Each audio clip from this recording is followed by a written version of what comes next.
Hey guys, this is the part three of the transgender and the Me Me too. Too movement podcast. This is the Justice for All podcast with Gage and Randall. And so we were just talking about Me Too. Was I saying something about Trump? I think. Yeah, I like how the accusations came out against him, and they proved that Oh there's yeah, it was like like those mutual were paid to agreement. do it, and Yeah, they came out like during his campaign, whenever they were saying it happened like 15 years ago. exactly. Um, And I think you have that to an extent as well. And I mean, there are slime balls, like we said. Not even, I mean, on both sides, I'm sure there are. And through time, like we gotta realize too. I know it's a terrible thing, and I know for a fact women do, get abused a lot of the times, Mm. just because like back in the past, it was more like I think an acceptable, act to do these kind of things to women. Like it was not really looked down upon as much or whatever. It was just different times. Yeah, Today, and I think people are realizing that obviously we don't live in those times, but sometimes you have these people because of this cultural change. I don't think yeah. it's anything Well, personally. and I think we're just still transitioning. I agree with that. As well. I mean, especially back in the 50s and 60s and stuff, things have drastically changed for women since then, especially with them being in the workforce and everything else. And I also see the point too that a lot of these people that are high ranking and in power, and like Harvey Weinstein and Matt Lauer and all them, it's especially hard to come out against them because they're so rich and that they have so much power, and like Well, the if you thing, came out against them, like they're afraid of getting fired, or they're afraid of blackball, freaking yeah. what would happen, and I get that. But on the flip side of the coin, all the like so many people are coming out at the most inopportune times. Like they're coming out at the most convenient times, like after somebody wins a sports championship, or whenever somebody's running for president, or something like it's just too convenient. Well, here's the thing. It's politics. It's you gotta find dirt on the other guy. The thing is, like I said, Yeah. if we're going to talk about that politics thing, um, we can say that with the Donald Trump stuff, people knew previously before electing Trump as president that Donald Trump's track record with women was not good. I mean, he's on his third wife. That and alone doesn't say that Donald Trump cares a lot about women. He's not really appealing to the women crowd. How many women does he call pigs? Or whatever? He's not good with women. We know that. It's just like these kind of things. And when we talk about consensual sex, anyway, it's not Me Too. I'll give some credit to Stormy. I don't think she's saying she's been a victim, but that's just leading into other problems. And that's even what still people are arguing some of the time. But additionally, I will say uh, with this Me Too stuff too, sometimes it can be exaggerated because I think if you're gonna have it from the side, as in men do bad things with women and they should be punished, okay, that's fine, and I get that, like we were saying previously. But I think that women should also be punished to the point, as in, what if like they say rape or whatever, it goes to case and they find evidence or whatever and prove that it was not a rape, she just cried wolf, and say the guys, like I read something, excuse me, a couple months ago about a guy who did like 3 to 4 years or something in prison, and Mhm. and it was a rape case, and then like he was halfway through sentencing or something, and then he had like another trial or whatever, and they found out in that trial that he was actually innocent from the whole time, and she made the whole thing up, but they ruled against the guy. He lost 4 years of his life just because of that, and she was not punished.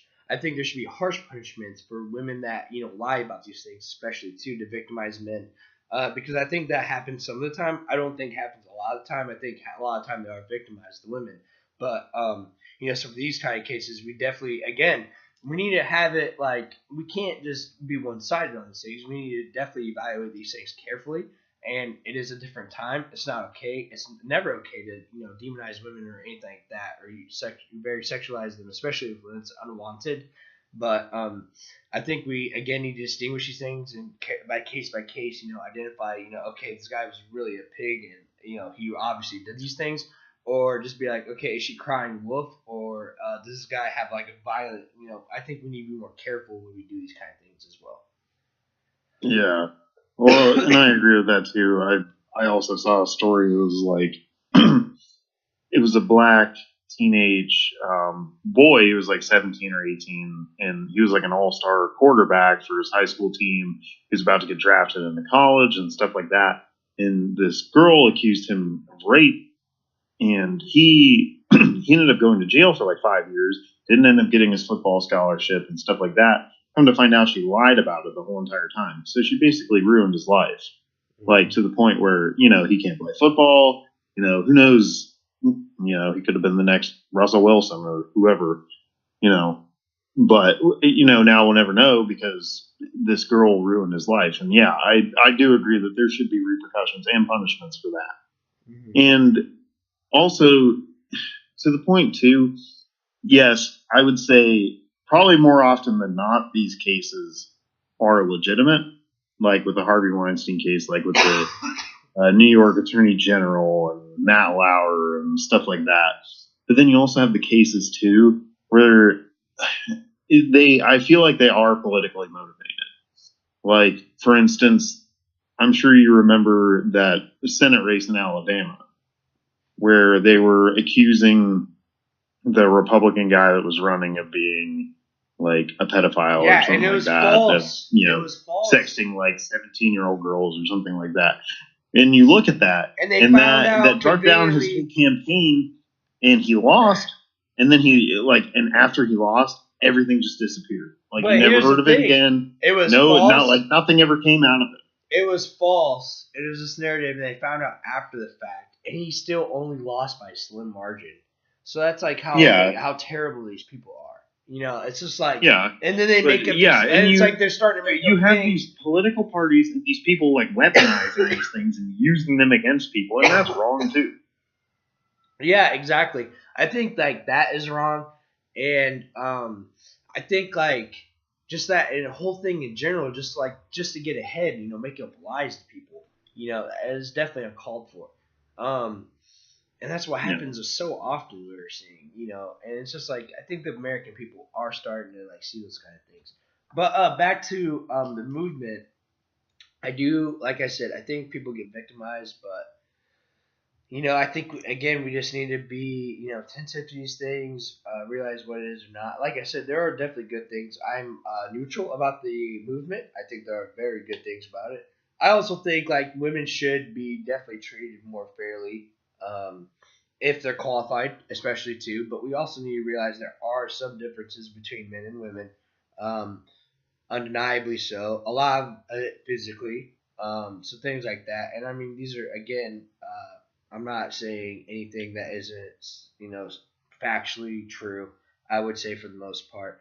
But then again, I'm definitely saying that there are women that can do men's jobs. I'm not saying that. Again, there should be best candidate, best qualified. That's the standard, anyway. And anyway, like, additionally, women do have, like, qualities that men don't, and they do have advantages in men in some areas. So it's just like, I don't know, what I mean? Do you know who Jordan Peterson is? Yeah. Jordan Peterson, he is a clinical psychologist, and actually he talks about this issue quite a bit.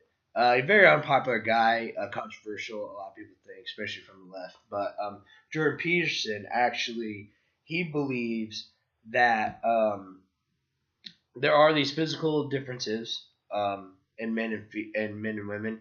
And he explains like why women usually get less money than men on average in the workplace is because they're more agreeable. Women like these characteristics of agreeableness. They're better with like caring for children, caring for people. What's that called? What would you say? Empathetic or they're very caring. They're caring. they have these kind of qualities that, like, in a workplace, like in an office setting or things like that, where it's cutthroat, and usually they're like, why are men in like the CEOs and shit? Well, it's because these guys are like cutthroat. They're savages. They go for the top, Mhm. and they just Yeah, care they about fuck that. They don't people care about over, feelings and and shit. And yeah, like women, they fuck women, people over their entire and well, lives. exactly, They've gotten to and that point. and on average, women usually don't exhibit these kind of characteristics more times than not than men do, and that's why these things happen. I'm not saying like women can't be successful or all that or whatever. And with the agreeableness trait, women are on average more agreeable than men. So they are more agreeable to usually accepting a lower salary and not negotiating as much as men usually typically do, just because of this feature. Again, people, these are clinical psychology studies, things like that, that would probably back me up on a lot of these things. Again, there are obviously exceptions to the rule. I'm not saying women can't run whatever, do this, but on average, these are the facts. However, women also are usually they kill men in the medical field. They usually make several more money than men. They also are really great as far as like the retirement homes, teaching. Women are definitely have a hedge on men too there. So there are definitely things where women have advantages. However, when it comes like these businesses, the physical things like the NBA things, men do usually have these things that women don't, that are more appealing or just characteristics like how physicalness, assertiveness, and being just grit. Those are kind of characteristics that are usually attributed to men. And these are the things again. We have to realize these things and maybe make it more fair, like initially, like in every other aspects of work. But again, it's just like this is just how it is. And Yeah. Well, and to your point, I've seen that same study that women are like whenever it comes to talks about salary, they're more willing to accept the company's offer instead of negotiating a higher salary. I have seen that report. And also, if you look at the pay gap studies, they compare all jobs at all levels across the board, like all jobs that men have all across the board to all jobs that women have all across the board. And you can't do that. You can't compare a CEO salary to a McDonald's worker salary and say that there's a pay gap. You have to compare, a specific job with a set number of experience for, and qualifications for both men and women. And whenever it comes down to that, it's nearly impossible to do because it's nearly impossible to find both, a man and a woman, say, with, a master's in engineering that has 8 years of experience, works for this same exact company and in the same exact state. And, there's too many parameters to measure if there's an actual pay gap. And, because it's like here, jobs down south pay less than jobs do up north. Does that mean that there's a pay gap? No. It just means that, Alabama and Mississippi pay less than, Michigan and Wisconsin because more people live down south than they do up north. And they're willing to take less of a salary. But you can't compare the salary that, a woman makes down south to a man, up north because there is going to be a difference. But it's not because of gender. It's because of regional differences. Mm-hmm. Yeah, and that's what I was gonna say. Like in those places, there's a different standard of living. There's different kinds of jobs, and there's like all those kind of things. Different programs. But back to like the workplace again too. Like a lot of women like in those kind of mid tier to higher end jobs. As far as like benefit wise, they get on average women take more time off. They also, you know, there's a lot. So a lot of times there's daycare initiative and things for like single mothers and even some more like opportunities that men don't have. Um, So, that could also come out of their salary as well. Because you think, like, okay, if they're making a little bit less, they usually get more benefits than men. Like, they, on average, take significantly more time off than men. Just because if they plan to have a family. I'm not saying there's anything wrong with that, but these are, again, facts. So, like, maybe to, like, bridge Yeah. that gap, men might make a little bit more. Just because, again, my philosophy is, especially from a strictly business point of view, is like the best ability in a worker is availability. And if you have a man that is there all the time, putting in the man hours, he's going to typically make more, just because he will be more available to your needs. I'm not saying that again. Well, There's anything wrong, and to that point, as well, you look at some of the benefits that women get that men don't. Like, say, maternal leave versus paternal leave. A lot of companies give at least a certain portion of maternal leave, where a lot of companies don't give any leave to fathers, because they're not the ones having the kid or whatever. I mean, I'm fortunate enough to work for a company that does both, but like a lot of companies don't. The dad has to be at work, the next day or the day after the kid's born, whereas the mom can take at least a week or more. So they do get those benefits on top of it. And another point that I'd like to bring up too is, like, with college majors and stuff like that. If you look at the data on the highest paying fields, like within the STEM fields, which is science, technology, engineering, and math, a vast amount more men major in those things than women do. You look at engineering across the board; it's majorly, like, the majority is men. You look at computer science, the majority is men. You look at, some different science fields, the majority is men. Exactly. And yeah, those jobs pay more. And, I'm not saying it's, and women can major in whatever they want to. But, whenever you're comparing that, yes, there is a lack of women in those fields. But, they might not want to work in those fields, and that's fine. Exactly. That's my point. It's like, there's obviously going to be a gap, because that is, again, the facts. And yeah, what are we going to do? Because those jobs pay the most. It's like this whole thing with the Boy Scouts. It's like there's a Girl Scouts, and it's like a lot of the girls. Do they even want to, like, be with the boys and do boy shit? Like, I don't know what the Boy Scouts or the, like, Girl Scouts are really doing. But it seems like I never see Boy Scouts out there with cookies. You know what I'm saying?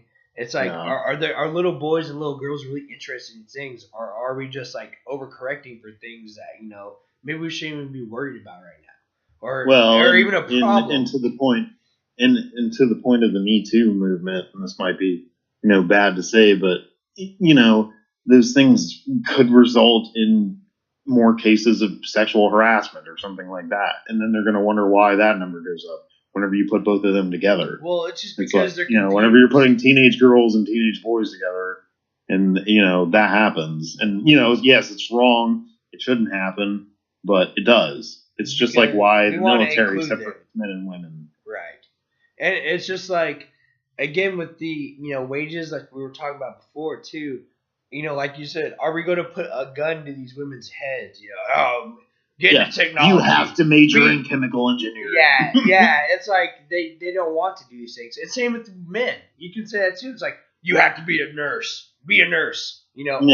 Or you need to become a history teacher or something. It's just like, these aren't what these people can major in whatever you want to, and that's fine. But you can't sit there and complain that there's a pay gap later on. Yeah, like, I can't sit there at my job and say, oh, well, I didn't major in computer science and I'm not making $100,000 a year right now, so there's a pay gap, because I chose not to major. Listen, I'll tell you this too. Me, from personal experience, I'm a male. I have a business degree. I am choosing my job right now because it makes me happy, not because it makes me a bunch of money. I'm not bitching about it because I can still make ends meet. I know what the fuck I'm sacrificing. My whole thing is, do what makes you happy, but definitely don't bitch about it if someone else is doing a little bit better than you because of your decisions in life. You know what I mean? Like, you gotta fucking own your shit and just realize what it is and know that, like, You have to just do what it takes, you know. If you're not happy with your situation, especially financially, you can fucking fix it, you know, for the most part. And I understand there are obviously dickheads and pigs out there. Yes, there is. Yeah. Of course there Yeah. is. Like I said, but those people don't represent all of men. So certainly don't, you know, demonize other men for being men. You know what I mean? Yeah. Well, in another thing that I've noticed too is that in our society now, women that want to be like stay-at-home moms and stuff like that, they're demonized for it.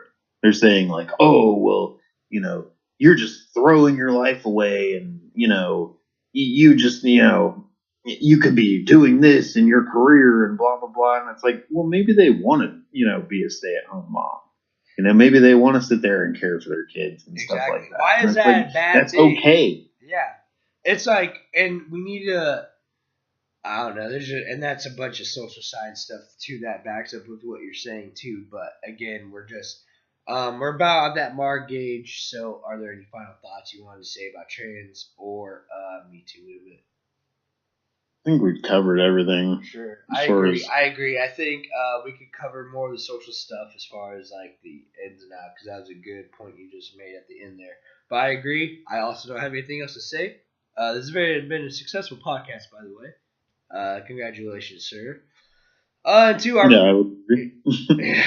to our fans out there, I know this might not be your favorite podcast to hear, but please listen to all of them. I think you will get definitely another point of view if you disagree with us. And like we didn't do it as much maybe with Me Too, but definitely with the trans thing, we did address the other point of view.